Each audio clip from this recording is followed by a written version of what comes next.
Perkenalkan, nama saya Lismawati Brumanik dengan NIM 220306. Saya Prodi Kepemimpinan Kristen. Baiklah, saya akan menjelaskan tentang manajemen sumber daya manusia dengan dosen pengampu Dr. Wendy Sepmadi Hutahayan, SE MTH. Ya, kita masuk ke manajemen sumber daya manusia. Apa sih pengertian manajemen sumber daya manusia itu? Yakni manajemen sumber daya manusia adalah kegiatan mengelola SDM yang secara holistik merencanakan, mengorganisasikan, menggerakkan, dan mengendalikan sumber daya manusia sebagai aset yang dianggap lebih penting dibandingkan sumber daya manusia. Tujuan sumber daya manusia adalah untuk meningkatkan kontribusi produktif orang-orang yang ada dalam perusahaan melalui sejumlah cara yang bertanggung jawab secara strategis, etis, dan sosial. Selanjutnya kita masuk ke dalam penerapan fungsi SDM atau sumber daya manusia secara makro dan mikro.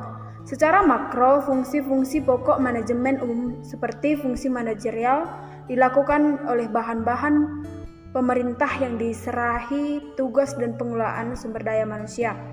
Secara mikro, fungsi-fungsi sumber daya manusia secara operasional berbagai masalah sebelum masalah itu muncul. Ya, dengan pengertian manajemen ini pasti ada namanya, yaitu tantangan dalam manajemen sumber daya manusia. Yang pertama kita masuk dalam tantangan eksternal, yaitu perubahan teknologi, peraturan pemerintahan, faktor sosial budaya, pasar tenaga kerja, faktor politik, kondisi perekonomian, faktor geografi, faktor demografi, kegiatan mitra, dan kegiatan persaingan. Yang kedua, kita masuk tentang tantangan internal, yaitu muncul karena adanya sumber daya manusia yang mengejar pertimbangan atau trade-off di antara finansial, penjualan, keuangan, servis, produk, dan lain-lain. Yang ke B, analisa dan evaluasi jabatan, di mana analisa jabatan ini adalah suatu proses di mana sejumlah pekerjaan dibagi-bagi untuk menentukan pekerjaan, tugas, dan tanggung jawab apa saja yang terlibat hubungannya dengan pekerjaan lain dan syarat-syarat yang harus dipenuhi di mana pekerja dilakukan. Sedangkan yang dimaksud dengan analisis jabatan itu mencangkup job description atau uraian dan job specification atau spesifikasi jabatan atau job requirement atau persyaratan jabatan. Ya, kita masuk ke dalam job evaluation, di mana evaluation jabatan adalah suatu proses yang sistematis dan teratur dalam menentukan nilai sesuatu jabatan relatif terhadap jabatan-jabatan lain yang ada dalam suatu perusahaan. Yang dimaksud dengan job description adalah suatu catatan yang disistematis tentang tugas tanggung jawab suatu relatif terhadap jabatan-jabatan lain. Dan umum meliputi dalam job description ini yang pertama identifikasi jabatan, yang kedua ikhtisar jabatan, yang ketiga tugas-tugas yang harus dilaksanakan, yang keempat pengawasan yang harus dilakukan dan harus diterima, yang kelima hubungan dengan jabatan lain, yang keenam mesin, peralatan, dan bahan-bahan yang digunakan, dan ketujuh kondisi fisik lingkungan kerja. Tujuannya adalah untuk menghindarkan terjadinya perbedaan pengertian, menghindarkan terjadinya pekerjaan rangkap, serta mengetahui batas tanggung jawab dan wewenang masing-masing dalam bekerja. Ya, yang kedua yaitu job specification dan job requirement adalah persyaratan minimal yang harus dipenuhi oleh orang yang menduduki suatu jabatan agar ia dapat melaksanakan tugas-tugasnya yang dibedakan kepada dengan yang baik. Yang pertama, spesifikasi jabatan terdiri dari yang pertama persyaratan pendidikan dan pelatihan pengalaman kerja. Yang kedua persyaratan pengetahuan keterampilan. Yang ketiga persyaratan fisik dan mental. Yang keempat, persyaratan umur dan jenis kelamin. Tujuan dari job description dan job specification job requirement adalah untuk melakukan evaluasi jabatan, menentukan standar hasil kerja seseorang, melakukan rekrutmen, seleksi dan pelatihan, menyusun jalur promosi, merencanakan perubahan dalam organisasi dan menyediakan kerja. Ya, kita masuk ke dalam job desing atau perencanaan jabatan, di mana pengertian dari job desing ini adalah spesifikasi isi, metode, dan hubungan berbagai pekerjaan untuk memenuhi tuntutan bisnis dan juga kebutuhan pribadi pemegang jabatan. Job desing terdiri dari 3 hal seperti dijelaskan sebagai berikut. Kita lihat, yaitu yang pertama, job requirement, yang di mana artinya adalah penggayaan pekerjaan. Ini adalah peningkatan otonomi seseorang dalam mengatur pekerjaan serta memberi keleluasan dan tanggung jawab yang lebih besar dan merencanakan kegiatan dalam penggayaan pekerjaan. Yang kedua yaitu job enlargement, yang artinya perluasan pekerjaan, adalah memperluas isi pekerjaan secara horizontal, mengurangi spesialisasi. Yang ketiga adalah job rotation, adalah memindahkan karyawan pada berbagai jabatan dan memiliki tujuan dari job desing adalah 1. Untuk memenuhi tuntutan organisasi, yang kedua untuk memenuhi tuntutan organisasi dari segi fleksibilitas, yang ketiga untuk memastikan bahwa tanggung jawab tim ditetapkan sedemikian rupa sehingga bisa meningkatkan kerjasama tim dan efektivitas tim. Yang keempat adalah untuk mengintegrasikan kebutuhan individu, karyawan, dan kebutuhan organisasi. Ya, kita masuk dalam D, perencanaan sumber daya manusia, di mana perencanaan sumber daya manusia ini adalah proses menyediakan sumber daya manusia dalam jumlah, kualifikasi, dan waktu yang sesuai dengan kebutuhan agar organisasi mampu mencapai tujuan. Ya, tujuannya yaitu yang pertama kita lihat untuk menentukan kualitas dan kuantitas karyawan. Yang kedua untuk menjamin tersedianya tenaga kerja. Yang ketiga untuk menghindari terjadinya mismanagement atau tumpang tindih dalam pelaksanaan tugas. Yang keempat untuk mempermudah koordinasi, integrasi, dan sinkronisasi sehingga produktivitas kerja meningkat. Yang kelima untuk menjadi pedoman dalam menetapkan program rekrut, seleksi, pengembangan, kompensasi, integrasian. Yang keenam untuk meyakinkan atau memastikan bahwa sejumlah pekerjaan dalam sejumlah tertentu yang memenuhi persyaratan telah tersedia pada suatu kurun waktu tertentu. Yang ketujuh yaitu yang terakhir, melalui perencanaan sumber daya manusia, yaitu organisasi dapat mengidentifikasikan apa yang harus diperbuat, memastikan adanya sumber daya manusia sesuai kebutuhan dalam rangka mencapai tujuan organisasi. Ya, kita masuk ke dalam selanjutnya, yaitu pembahasan yang ke rekrutmen.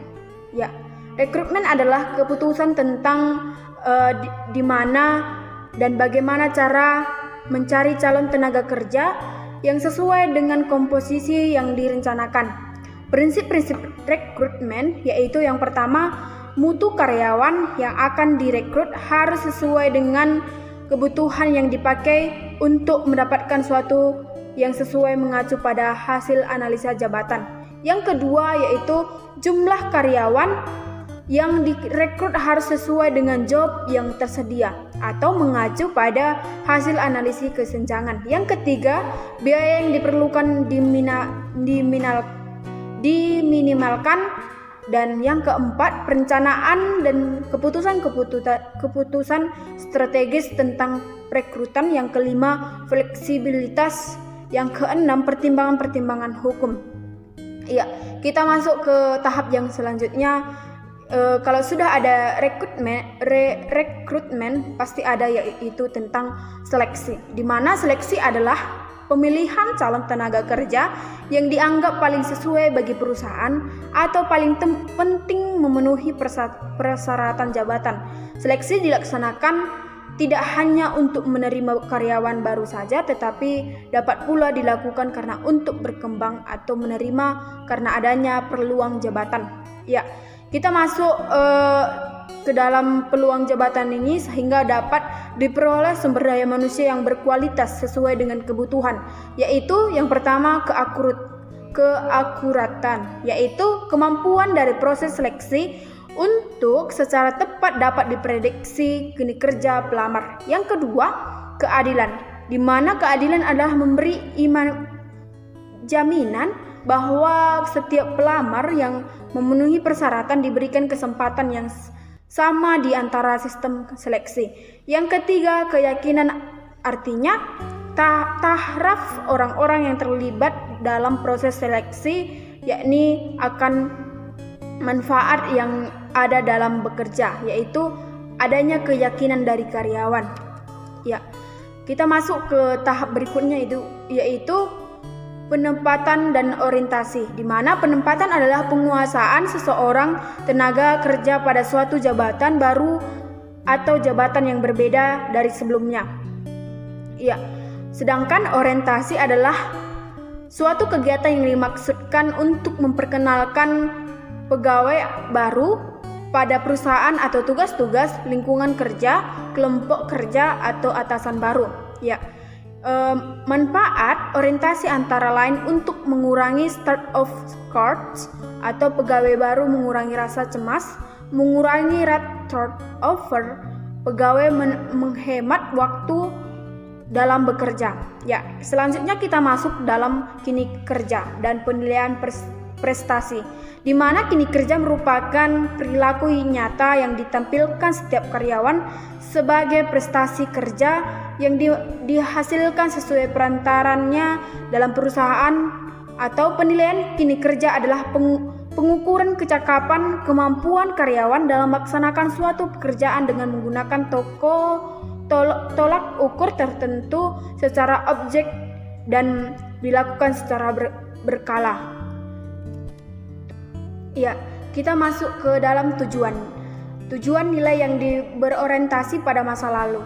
Yang pertama, mengendalikan perilaku karyawan dengan menggunakan hasil. Yang kedua, untuk memberikan ganjaran hukum dan ancaman. Yang ketiga, mengambil keputusan mengenai pengenali gaji dan promosi. Yang keempat, menempatkan karyawan agar dapat melaksanakan pekerjaan tertentu. Ya, yang kedua, tujuan penilaian yang berorientasi pada masa depan. Ya, yang pertama, membantu karyawan untuk semakin banyak mengerti tentang penerapannya dan mengetahui secara jelas fungsi-fungsinya. Yang kedua, membantu karyawan mengerti kekuatan kelemahan dirinya. Yang ketiga, menambahkan adanya kebersamaan antara karyawan dan penyedia. Yang keempat, memberikan peluang bagi karyawan untuk mengawasi dirinya sendiri. Yang kelima, membantu mempersiapkan karyawan untuk memegang pekerjaan pada jenjang yang lebih tinggi. Kita masuk ke dalam aspek-aspek yang dinilai dalam penilaian kini kerja. Yang pertama, kemampuan teknis, yaitu kemampuan menggunakan pengetahuan metode, teknik dan teknis, di mana kemampuan kita dalam bekerja. Yang kedua, yaitu kemampuan konseptual, yaitu kemampuan untuk memahami konseptualitas perusahaan dan menyesuaikan bidang gerak dari unit masing-masing. Yang ketiga, yaitu kemampuan hubungan interpersonal, yaitu kemampuan untuk bekerja sama dengan orang lain. Ada banyak hal yang perlu diperhatikan dalam program penilaian kini kerja yang menekankan pelaksanaan penilaian itu sendiri. Yang pertama, yaitu pelatihan dan pengembangan sumber daya manusia. Pelatihan dan pengembangan sumber daya manusia adalah bagian pendidikan yang menyangkut proses belajar untuk memperoleh dan meningkatkan keterampilan fisik, intelektual, sosial, manajerial. Kebutuhan belajar terdiri dari satu, knowledge yang artinya peraturan baru atau konsep pendekatan multakhir. Yang kedua, skill. Di sini artinya memperaksikan alat mesin atau membina bawahan menggunakan mengalkulasi biaya negosiasi. Yang ketiga, attitude, yang artinya kesadaran akan mutu, keinginan berprestasi, motivasi kerja, keinginan melayani.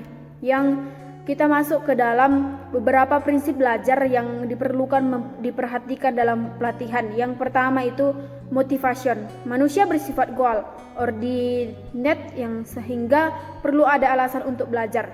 Yang kedua, fallback, yang artinya perlu ada umpan balik berupa keterangan tentang keberhasilan kemajuan yang dicapai seseorang dalam program pelatihan. Yang ketiga, learning by doing. Makin banyak indera yang terlibat dalam proses belajar, hasil akan semakin baik. Baru kita masuk ke dalam kebutuhan pelatihan digolongkan menjadi 3, yaitu yang pertama, kebutuhan memenuhi tuntutan sekarang. Kedua, memenuhi kebutuhan tuntutan zaman lainnya. Yang ketiga, untuk memenuhi tuntutan perubahan. Di sini diajarkan bahwa kalau disangkut pautkan dengan sekarang, ya, biasanya dapat dikenali dari prestasi karyawan. Kalau jabatan lainnya pada tingkat terakhir menampun sering dilakukan rotasi jabatan. Yang tentang perubahan baik internal atau perubahan sistem struktur organisasi maupun eksternal, itu berubah dari teknologi orientasi bisnis perusahaan. Ya, kita masuk dalam pengembangan sumber daya manusia merupakan cara yang efektif untuk menghadapi beberapa tantangan antara lain. Yang pertama, pengembangan sumber daya manusia jangka panjang untuk bekerja tertentu. Yang kedua, berusaha mengurangi ketergantungan. Yang ketiga, jika karyawan mengembangkan secara tepat lowongan formasi melalui kegiatan perencanaan sumber daya manusia akan dapat diisi secara internal. Yang keempat, proses dan transfer. Yang kelima, perusahaan mendapat keuntungan atas meningkatnya kontinuitas operasi dan semakin kuatnya komitmen.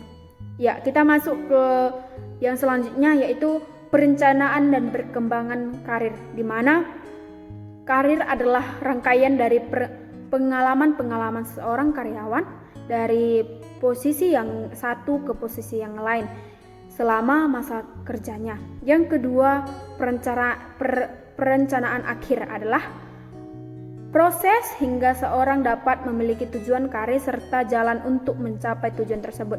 Tujuan dan manfaat perencanaan karir ini adalah yang pertama, membantu karyawan dalam merencanakan karir. Yang kedua, perencanaan karir membantu di dalam penyediaan internal. Yang ketiga, membantu mengidentifikasi dan menyiapkan penempatan karyawan. Yang keempat, membantu karyawan yang beraneka ragam latar belakangnya.